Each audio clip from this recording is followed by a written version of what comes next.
오늘 주신 하나님의 말씀 마태복음 26장 31절에서 35절 말씀입니다. 한 절씩 교독을 하겠습니다. 제가 먼저 읽도록 하겠습니다. 그때 예수께서 제자들에게 이르시되 오늘 밤에 너희가 다 나를 버리리라. 기록된 바 내가 목자를 치리니 양의 떼가 흩어지리라 하였느니라. 그러나 살아난 후에 너희보다 먼저 갈리라. 베드로가 대답하여 이르되 모두 주를 버릴지라도 나는 결코 버리지 않겠나이다. 예수께서 내가 진실로 내게 이르노니 오늘 밤 닭 울기 전에 네가 3번 부인. 함께 읽겠습니다. 베드로가 이르되 내가 주와 함께 죽을지언정 주를 부인하지 않겠나이다 하고 모든 제자도 그와 같이 말하니라. 아멘. 제목이 3번 부인이 주는 가르침입니다.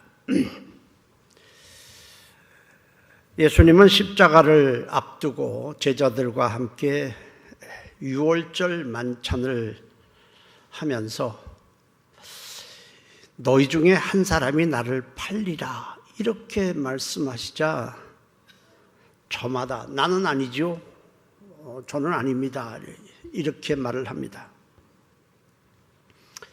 예수님이 만찬을 성찬식이죠, 우리식으로 하면 이제 떡을 떼어 제자들에게 주시는데 가룟 유다가 그 떡을 받은 후에 예수님을 팔기 위해서 밖으로 나갔는데 그때가 캄캄한 밤입니다.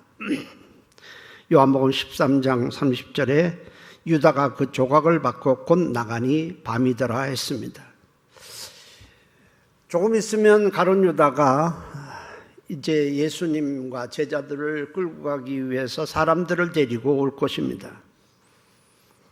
그 상황에서 주님은 예루살렘 성전이 아래로 이렇게 내려다 보이는 감람산으로 올라가셨습니다.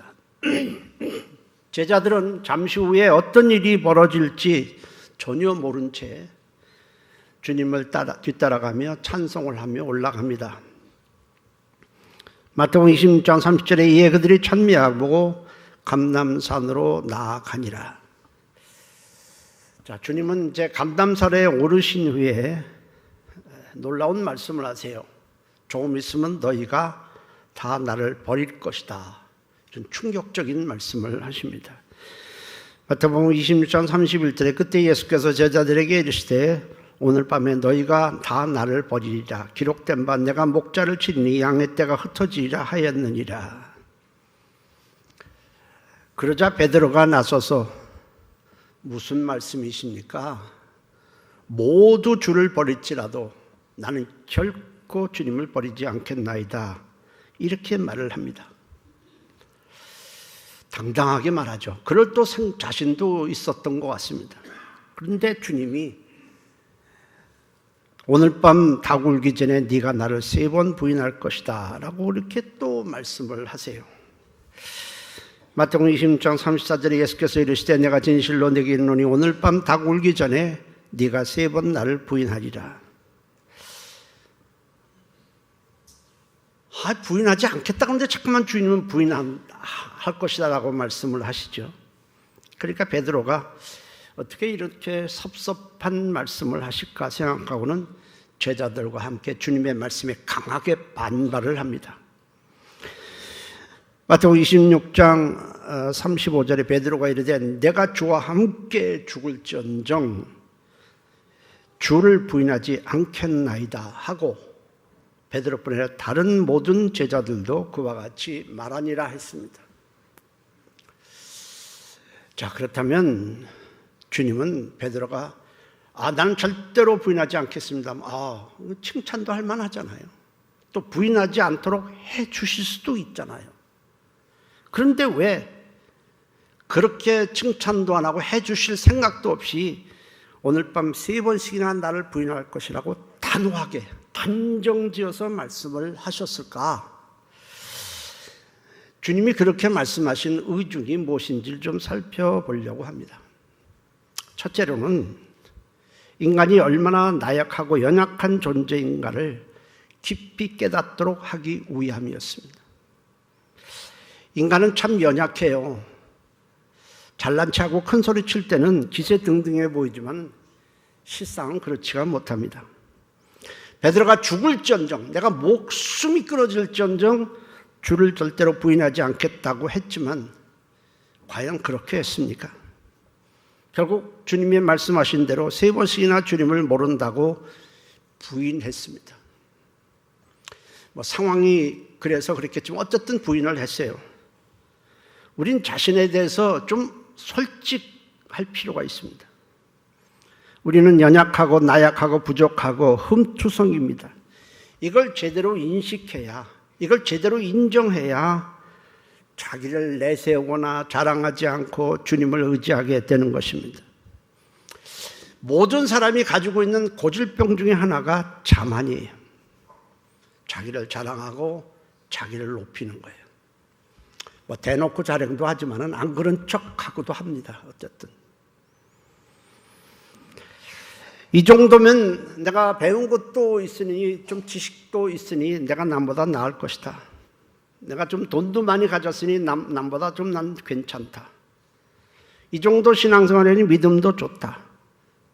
그리고 나는 베드로처럼 절대로 주님을 부인하지 않을 그런 의지도 있다라고 생각을 해요. 그러나 과연 그럴까요? 그렇지 않습니다, 여러분. 주님은 베드로가 부인하지 않도록 해주실 수도 사실 있었어요. 만약 그렇게 하면은 베드로는 자기가 남들보다 믿음이 좋고 의지가 강해서 그랬다고 생각할 것입니다. 그러나 결국 베드로와 제자들은 주님을 부인했고 그로 인해 자신들이 얼마나 나약하고 연약한지를 깨달았어요. 그리고 이후의 삶을 보면 주님만 철저히 의지하며 살았습니다. 자기를 의지하지 않았어요. 부인한 그 경력 때문에 자신들이 얼마나 나약한 것을 뼈저리게 느꼈거든요. 그래서 자신을 의지하지 않고 큰 소리치며 산 적이 없습니다. 주님께서 사도 바울이 누굽니까? 신약 성경의 13권을 쓴 사람이에요. 주님으로부터 직접 계시도 굉장히 많이 받았어요. 많은 교회를 세웠고 많은 영혼을 구원했고 교회를 목회도 했고 얼마나 많은 영혼을 구원하고 교회를 세웠습니까? 그런 바울에게 주님이 가시를 줬어요. 찌르는 아주 힘들게 하는 가시를 줬습니다. 그 가시를 준 이유는 바로 자만하지 않도록 하기 위해서 있습니다. 그 정도로 내가 이 정도로 됐으니 나는 이제 괜찮다. 이런 자만을 아예 꺾어버리려고 하는 것입니다.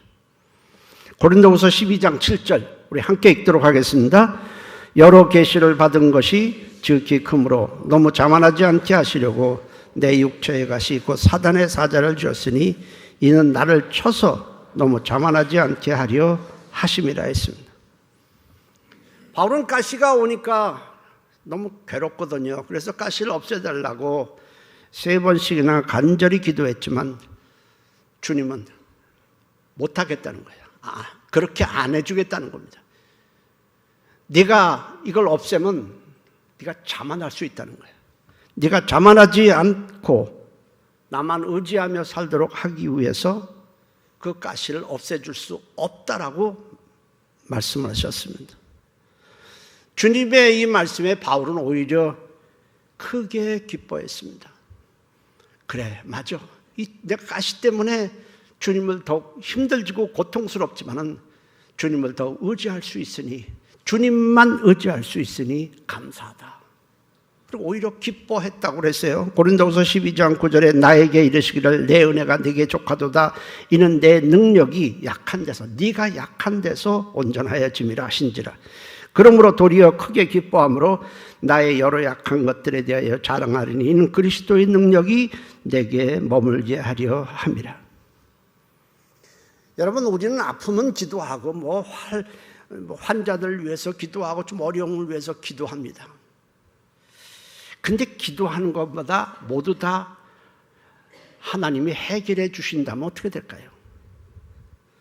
우리는 주님만 의지하며 살지 않습니다. 여러분. 그러면 아픈 사람도 없겠죠. 교회가 뭐 기도만 하면 다 나아요. 어려움이 올 때 다 해결이 돼요.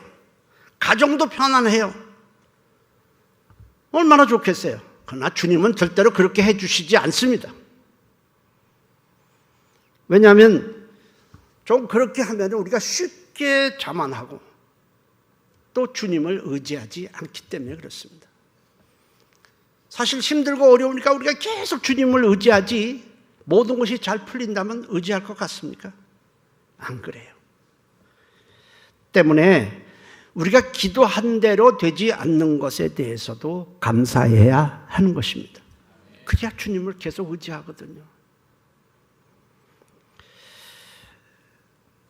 부인할 것이다 라고 말씀한 것은 첫째, 너희는 연약한 자임을 너희는 깨달아야 된다. 아주 깊이 깨달아야 된다. 그래서 부인하지 않도록 해주신 것이 아니고 부인하도록 해주심으로 자신들이 연약한 것을 깨닫게 하셨습니다. 둘째로, 부인을 통해서 주님과 함께 붙잡혀 가지 않도록 하기 위함이었습니다.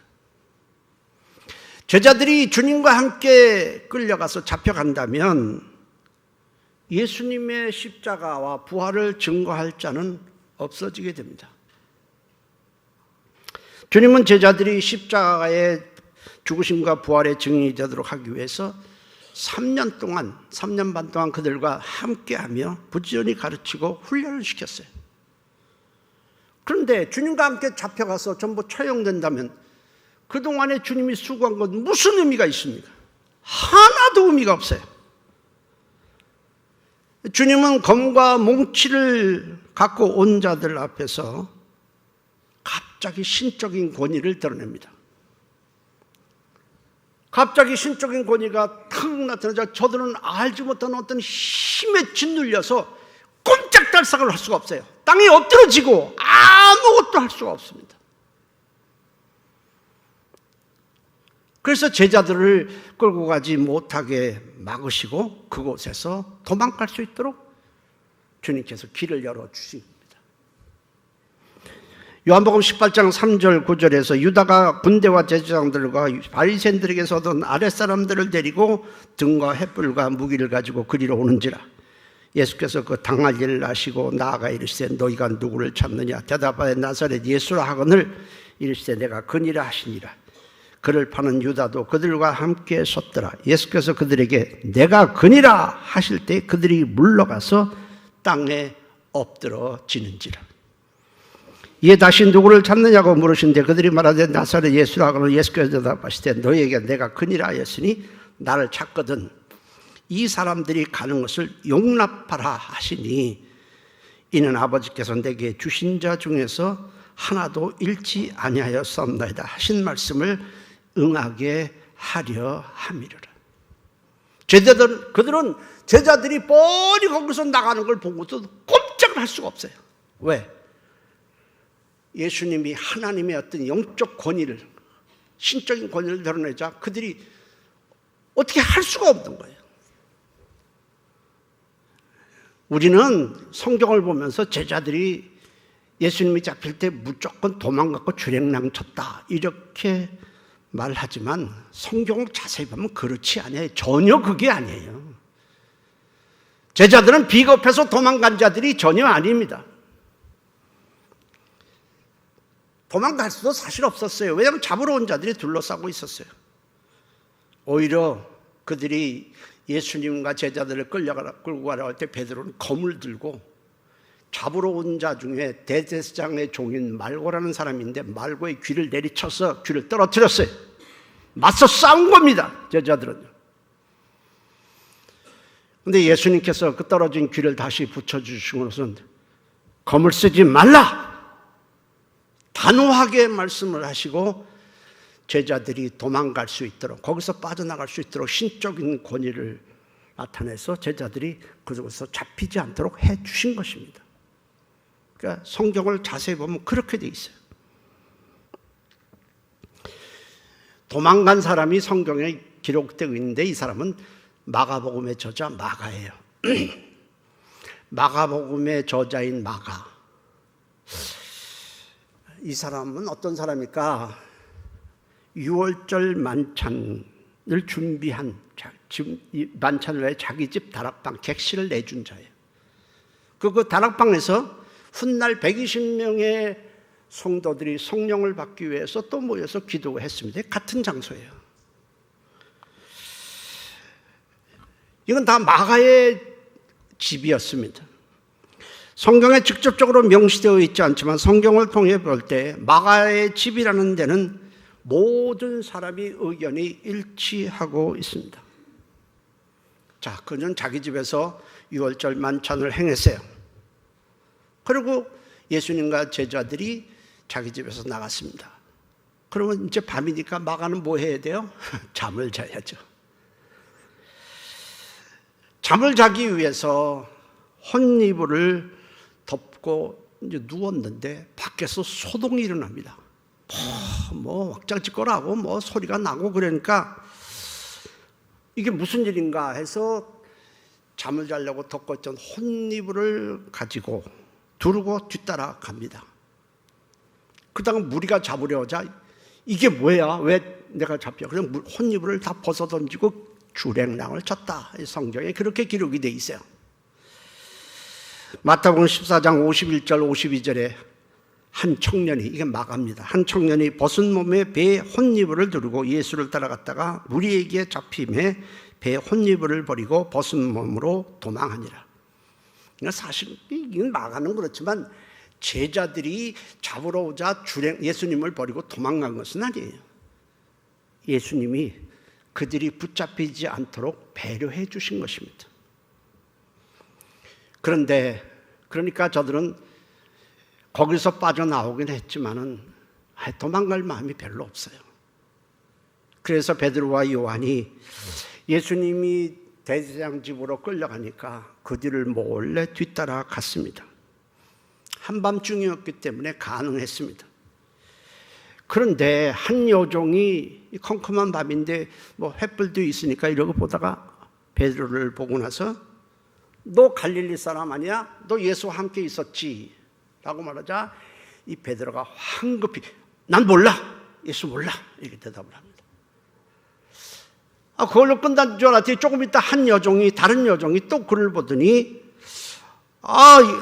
이 사람은 예수와 함께 있었던 자입니다. 라고 말을 하니까 또 베드로가 더 황급히 나는 절대로 예수 몰라. 함께 있지 않았어. 라고 예수를 부인합니다.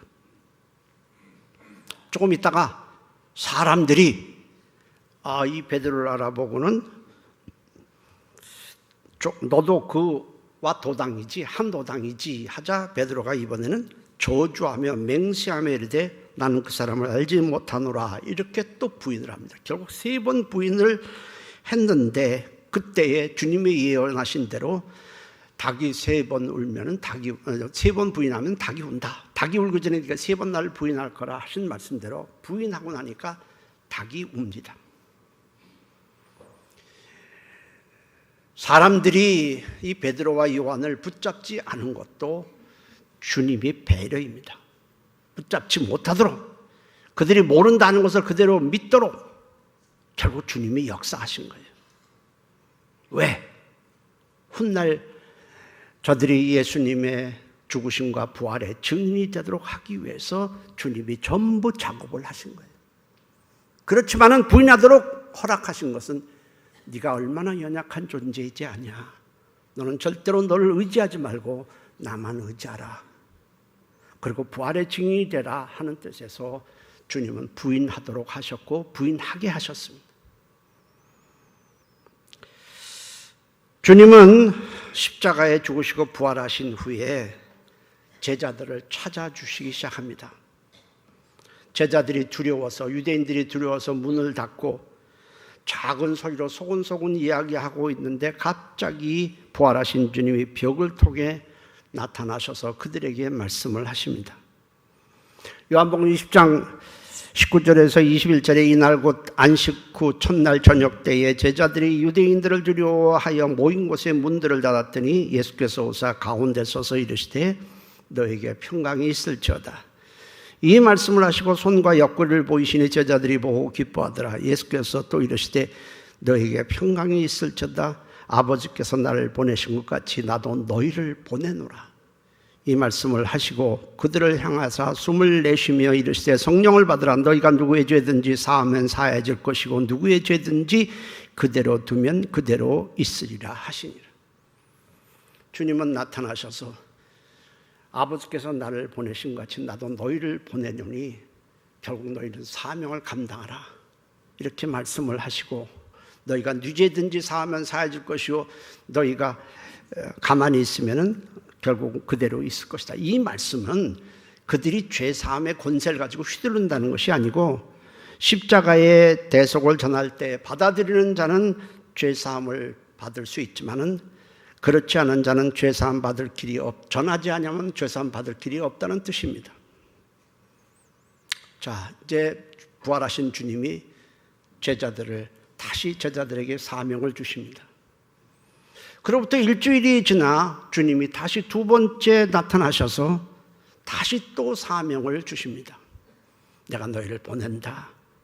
너희들은 나의 증인이 되라. 그렇게 또 말씀을 하셨음에도 불구하고 제자들은 주님을 부인한 것 때문에 주님의 일을 감당할 자신이 없었습니다. 우리가 누구인데 예수님을 저주하면서까지 부인했는데 어떻게 우리가 주님의 제자가 되고 다시 주의 일을 할 수 있는가? 그렇게 생각하고는 다시 그들은 업으로 돌아가게 됩니다. 요한복음 21장 2절 3절에 시몬 베드로와 디두모라 하는 도마와 갈릴리 가나 사람 나다나엘과 세베대의 아들들과 또 다른 제자들이 함께 있더니 시몬 베드로가 나는 물고기 잡으러 가노라 하니 그들이 우리도 함께 가겠다 하고 나가서 배에 올랐으나 그날 밤에 아무것도 잡지 못하였더라. 나 고기 잡으러 가겠다. 이게 무슨 말일까요? 자, 제자들은 예수님이 처음에 부르실 때에 그들이 오랫동안 업으로 생활했던 배와 그물을 다 놔두고 이제 우리는 다시는 고기 잡는 일 하지 않겠다. 그리고 주님을 따르겠다. 주님이 너희 날 따라오라. 내가 너희를 고기 잡는 어부가 아니라 사람을 낚는 어부가 되게 하리라. 이제 사람을 구원하는 자가 되게 하리라 했을 때에 저들은 고기 잡는 그 그물과 배를 다 버려두고 예수님을 따라서 3년 반 동안 함께 했습니다. 녹이 슬었는지도 몰라요. 그렇게 했어요. 그런 이런 그들이 버렸던 배와 그물을 다시 잡았어요. 마태복음 4장 18절 20절에 보면은 갈릴리 해변에 다니시다가 두 형제 곧 베드로라 하는 시몬과 그의 형제 안드레가 바다에 그물 던지는 것을 보시니 그들은 어부라 말씀하시되 나를 따라오라 내가 너희를 사람을 낚는 어부가 되게 하리라 하시니 그들이 곧 그물을 버려두고 예수를 따르니라.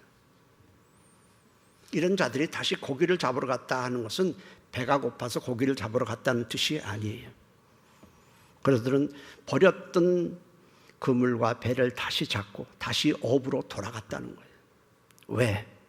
주님의 부활을 경험하면서도 왜? 두 번씩이나 경험하면서도 두 번씩이나 주님이 나타나셔서 내 일을 해라, 나의 증인이 되라 말씀하셨지만 왜 그랬을까요? 부인한 것 때문에 주님의 제자가 될 수 없다라고 생각한 거예요. 그런 제자들에게 주님이 다시 세 번째 나타나십니다. 또 나타나시는 거예요. 또 나타나셔서는 베드로에게 요한의 아들 시몬아 네가 나를 사랑하느냐 물으니까 주님, 이 베드로가 얼마나 괴롭겠어요. 그저 목이 반한 소리로 주님 그러합니다. 내가 주님을 사랑합니다. 그러자 주님이 그러면 내 양을 쳐라. 내 양을 먹이라. 이렇게 또 말씀을 하시는 거예요. 세 번씩이나 부활하신 주님이 나타나셔서 또 사명을 맡기시는 거예요. 베드로뿐이겠어요. 그곳에 있었던 베드로와 다른 제자들에게도 동일한 사명을 또 주시는 겁니다. 그때 제자들이 깨닫는 거예요. 주님이 왜 도망가게 하셨는지, 왜 3번이나 나를 부인할 것이라고 말씀하셨는지 그 의중을 알게 된 거예요. 그렇구나, 이 일을 맡기시려고. 그래서 우리가 안 하겠다고 다시 업으로 돌아갔음에도 또 찾아주시고 또 찾아주시고 또 찾아주셨구나. 주님의 간절한 소원이 무엇인가 그걸 알게 된 거예요. 그런 주님의 마음을 헤아리고는 그들은 십자가의 죽으심과 부활을 증거하고 교회를 세우는 일을 하다가 로마가 기독교를 박해할 때 베드로는 십자가에 거꾸로 매달려 순교를 당했고 다른 제자들도 모두 순교를 당합니다. 주님의 복음을 증거하다가. 여러분, 베드로의 3번 부인이 우리에게 주는 가르침이 무엇일까요? 모든 것이 하나님의 은혜라는 거예요. 하나님의 은혜다. 따라서 하나님의 은혜. 성경의 인물들은 모두 대표성을 갖고 있어요. 실존 인물이지만은 그와 같은 사람들을 대표하고 있습니다. 베드로와 제자들, 우리를 비추는 거울입니다. 예수님이 일방적으로 그들을 택하시고 찾아주시고 부르셔서 구원해 주셨을 뿐 아니라 제자로 삼아주셨듯이 우리 또 마찬가지예요. 우리가 죄 가운데 있을 때 주님께서 찾아주시고 은혜를 베푸사 믿음을 주셔서 그 믿음으로 구원을 받게 하시고 하나님의 자녀가 되게 하셨습니다. 결국 우리의 의나 공로는 하나도 없습니다. 오직 하나님의 사랑과 하나님의 열심만 있습니다. 그렇다면 구원받은 후에 믿음을 우리가 지금 유지하고 있고 이렇게 예배를 드리고 하고 있는 것은 우리의 열심 때문일까요? 우리가 믿음이 굳건해서 나를 지금 믿음을 지키고 있는 것일까요? 아니에요, 여러분. 그것도 아니에요. 베드로와 제자들은 3년 반 동안 따라다녔어요, 예수님을. 매일 먹고 자고. 우리 신앙생활 100년 한 것보다 더 많이 했어요. 그러니까 저들은 생각을 합니다. 우리가 이만큼 주님과 함께 매일매일 사람들이 몰려드는 가운데서도 주님과 함께 일하고 또 뭐 정리도 하고 주님의 말씀을 듣고 이적도 행하고 또 훈련도 또 받았어요. 그러니까 이제는 우리가 믿음이 좋다. 그리고 이제는 절대로 어떤 일이 있어도 주님을 떠나지 않을 것이라는 자신 있고 의지가 강하다고 생각을 했어요. 어떤 어려움이 있어도 우리는 스스로 믿음을 지킬 수 있다라고 확신을 했어요. 그러나 실상은 그게 아니었어요. 그들이 믿음을 유지하고 있는 것은 주님께서 그들의 믿음이 떨어지지 않도록 기도하며 지켜주셨기 때문이었습니다. 누가복음 22장 31절 32절 우리 함께 읽겠습니다. 시몬아 시몬아 보라 사탄이 너희를 밑가부르듯 하려고 요구하였으나 그러나 내가 너를 위하여 네 믿음이 떨어지지 않기를 기도하였으니 너는 돌이킨 후에 네 형제를 굳게 하라. 실상은 주님이 그들의 믿음이 떨어지지 않도록 기도했다는 거예요. 사단이 날마다 우리의 믿음을 공격했지만 하지만 주님이 기도해 주셨기 때문에 믿음이 유지되고 있다는 거예요.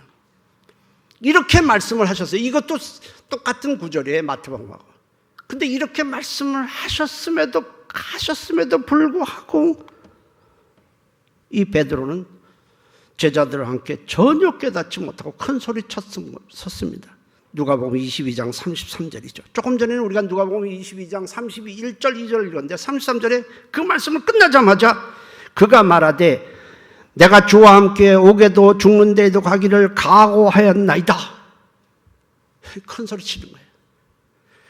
주님이 분명히 네 믿음이 떨어지지 않도록 사단이 너를 믿음이 깎아먹지 않도록 너를 막아줬다라고 말씀하시는데도 불구하고 전혀 그건 귀담아 듣지 않아요.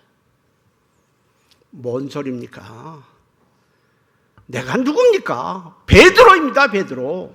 내가 주와 함께 오게도 죽는 데까지 가도 절대로 절대로 주님을 떠나지 않습니다. 이렇게 말하자, 이 누가복음에도 마찬가지야. 베드로야, 오늘 밤 닭 울기 전에 네가 나를 3번 부인하리라, 이렇게 말씀을 하셨어요. 여러분, 우리는 주님의 은혜로 구원을 받았습니다. 그걸로 끝나는 것이 아니에요, 여러분. 우리의 의지로, 내가 가진 믿음으로 믿음을 끝까지 지킬 능력도 사실은 없어요. 우리가 지키는 것이 아닙니다. 주님이 사단의 밀가부로 하려고 청구했으나 내가 너희를 믿음을 떨어지지 않도록 기도해 줬기 때문에 네가 지키고 있다라고 말씀하신 것처럼, 히브리서 7장에 보면 예수님은 하늘 보좌에 지금 앉으셔서 우리를 위해서 날마다 믿음이 떨어지지 않도록 기도하고 있다라고 기록을 하고 있어요.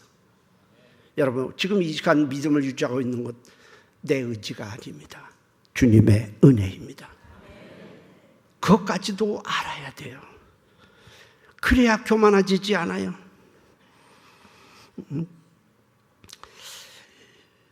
주님이 지켜주셔야만 우리가 믿음을 유지하고 있는 거예요.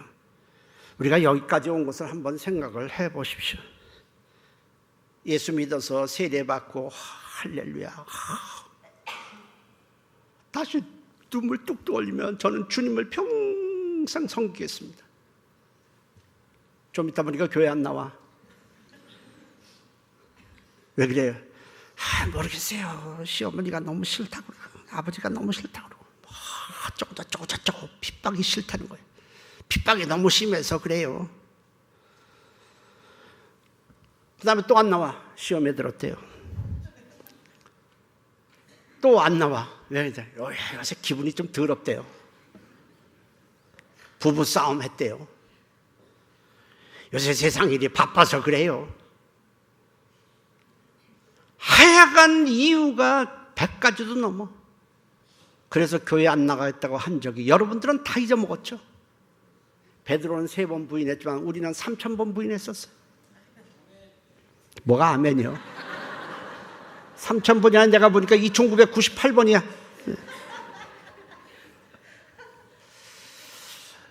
저는 참 귀신들을 많이 쫓았어요. 많이 쫓아봤습니다, 정말. 물론 주님의 은혜로 쫓은 거지만, 쫓으면서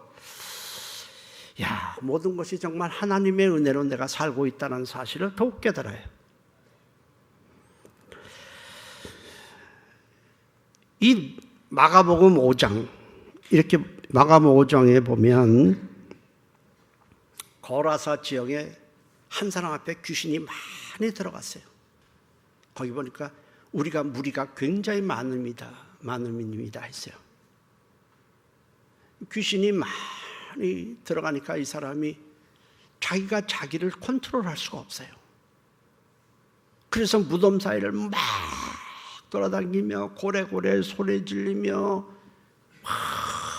몸을 자해합니다. 사람들이 묶어둔 걸 다 끊어버리고, 이 귀신의 힘이죠. 이 사람이 정상적인 삶을 살고 갈 수가 없어요. 이 사람이 그렇게 살고 싶은 게 아니에요, 여러분. 그도 그렇게 살고 싶지 않은데 자기가 자기를 컨트롤할 능력이 없어요. 이미 너무 귀신들이 많이 들어서 그 사람을 휘짓고 다니는 거예요. 사람들은 소리를 지르며 저 사람 미쳤다라고 손가락질하고 별소리 다 하는데 주님은 아니에요. 그 사람을 밤에 배를 타고 거기까지 건너가서 그 사람을 만나서 귀신아 그 방에서 나오라! 그러자 귀신이 나가니까 이 사람이 이제 자기가 자기를 움직일 수 있는 거예요. 그래서 온전하여 진지라. 여러분, 사람 속에 귀신이 한 사람 앞에 여러분들 속에 들어간다면 여러분들이 믿음을 지킬 수 있을 것 같습니까? 날마다 우울증에 시달리게, 잠을 못 자게 해, 자꾸 의심을 줘, 날마다 죽고 싶은 마음을 줘. 하루 이틀이죠. 못 견딥니다, 여러분. 우리가 우리 믿음을 유지하고 있는 것이 아니라 하나님이 지켜주셔야 돼요. 지켜주셔야 돼요. 가끔 얼마 전에도 몇 년 됐죠. 어떤 목사님이 저에게 와서는 목사님 지금 물어볼 게 있습니다. 자기 교회 장로와 권사가 있는데 각각 다 아파트에 떨어져서 죽었다는 거예요. 근데 이거 어떻게 합니까? 근데 물어봤어요. 왜 그랬어요? 혹시 그 사람들이 영적으로 굉장히 시달리지 않았습니까? 그랬더니 예, 한 7, 8년 된 것 같아요. 근데 교회 나오니까 그냥 이렇게 해서 어떻게 다 임직까지 세워줬는데 그렇게 시달리고 불면증에 시달리고 날마다 죽고 싶은 마음인데 그것들과 맨날 싸우기 위해서 애쓰고 하다가 결국 그것들에 져서 이렇게 목숨을 잃은 거예요. 근데 목사님한테 물었어요. 그러면 그 귀신을 쫓아내셨습니까? 그랬더니 저는 그런 은사가 없었어요. 더 이상 말은 안 했어요. 그런 은사가 없었어요. 여러분, 성경에 귀신이 들려서 사람을 힘들게 하고 괴롭힐 때에 기도하라는 말씀은 없어요. 기도하라. 예수님, 귀신이 좀 떠나가게 기도해 주세요. 이런 말씀은 없어요. 성경에 그런 말씀은 없다고요. 내 이름으로 쫓아내라 그런 거예요. 왜 주님의 말씀을 무시하고 자꾸 다른 짓 하냐고요.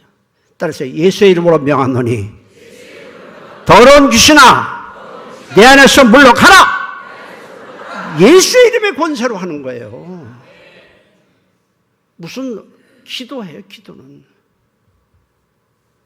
어디 예수님이 귀신 들린 자 왔을 때 아버지 저희들을 귀신이 나가도록 해주세요. 그렇게 기도한 적이 어디 있어요. 다 쫓아냈지. 여러분 영적으로 시달릴 때 예수 이름의 권세를 사용하기를 주의로 축복합니다.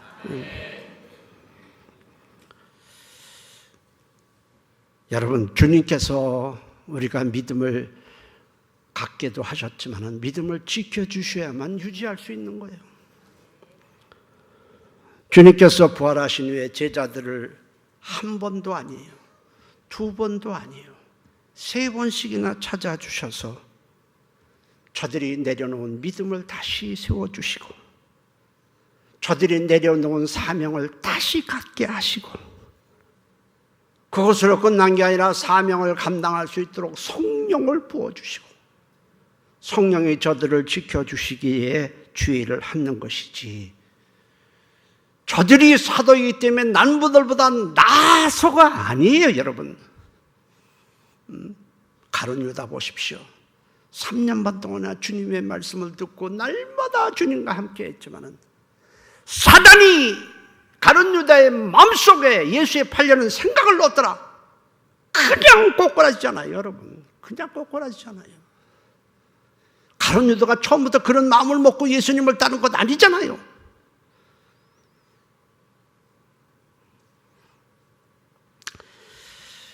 우리는요, 주님의 은혜로 예수를 믿고 주님의 은혜로 믿음을 유지하고 있고 주님의 은혜로 주의를 하고 있는 것입니다. 사도 바울의 고백입니다. 고린도전서 15장 10절 함께 읽겠습니다. 그러나 내가 나된 것은 하나님의 은혜로 된 것이니 내게 주신 그의 은혜가 헛되지 아니하여 내가 모든 사도보다 더 많이 수고하였으나 내가 한 것이 아니요 오직 나와 함께 하신 하나님의 은혜로라. 결국 우리는 자랑할 것이 하나도 없어요. 내가 남들보다 믿음이 좋아 직분을 감당하고 있는 게 아니에요. 교회에서 투표를 해서 임직을 세웠기 때문에 내가 남들보다 낫다고 생각하면 오해예요. 예? 목사도 마찬가지예요. 제가 신학교 가서 공부하고 목회학 박사 공부하고 그러니까 제가 지금 여기 설교하고 있는 게 아니에요. 그래서 하고 있는 게 아니에요. 주님의 은혜로 하고 있는 거예요.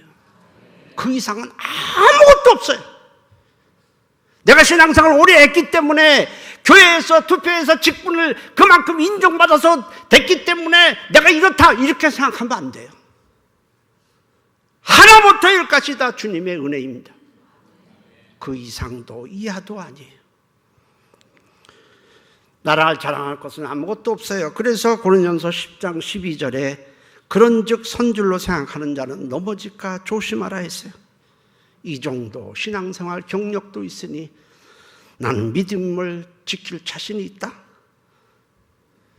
나는 얼마든지 믿음으로 이길 수 있다. 그렇게 착각하지 말고 겸손해야 합니다. 빌립보서 2장 12절에 그러므로 나의 사랑하는 자들아 너희가 나 있을 때뿐 아니라 더욱 지금 나 없을 때에도 항상 복종하여 두렵고 떨림으로 너희 구원을 이루라 했습니다.